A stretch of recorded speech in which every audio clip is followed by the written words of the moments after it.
Halo Besti, ketemu lagi di vlog sehari-hari bareng Cekuya. Hayu Besti, baturan deui Cekuya masak. Ayeuna Cekuya rek masak nu amis-amisnya. Cekuya ayeuna erek nyieun kue cincin atau anu ngaran populer nama geuning disebut nate ali agrem nu sok aya di hajatan-hajatan. Ali agrem ala-ala Cekuya mah ngan ukur 3 bahan Besti, nyaeta gula beureum, tepung beras rosben, jeung santan kara. Gula beureum teh urang siksikan we siga kieu heula nya, tah tinu saparapat teh sesakeun we 2 siki. Soalna beras rosbenna oge ngan ukur 200 gram lain 250. Tah terus we santan kara teh kanu gelaskeun cayan we nya sagelas, tah eta teh geus takaranana ulah dicayan deui. Geus we sakitu sagelas cairna teh. Tong poho we tambahan uyah saeutik malah satengah sendok mah. Terus we godogeun nya dina api sedang, teta godogeun we nepikeun ka larut gulana teh, nepikeun ka ngagolak nya ngebul kitu tah gulana oge. Tah namun geus kitu mah langsung we jahit.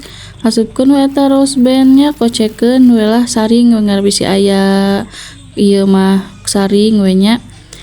Aduk-aduk we asupkeunna saeutik-saeutik we heula ngara campurna merata. Langsung we asupkeun deui kabeh, teh eta teh geus pas nya sagelas cai teh pas jang beras rosben 200 gram tuh. Tuluy we kitu kocekeun nepikeun ka kalisna. Geus kitu mah tungguan we 2 jam tah simpen 2 jam. Tuh geus 2 jam mah buka we jadi adonanna teh siga kieu, langsung we dicetak. Tah tong poho we tangan teh sing bersih, terus we baluran minyak kalapa. Tong poho teu pake sumpitnya meh ngeunaheun ngalianganana eta ngabolonganana tengah-tengah tuh gitu. Geus rada loba manyitakanana urang bari we digoreng saware-saware, jadi bari ngagoreng teh bari nyitakan deui jadi moal lila nya Besti. Tah ngagorengna teh di api sedang nya nungguan heula minyakna sina rada panas. Geus minyakna panas mah langsung we abuskeun. Tah eta mah ari penggorenganna mah nya terserah kesukaan masing-masing. Namun ali agremna hayang ngepros rada kriuk-kriuk nya sing garing kitunya ngagorengna teh.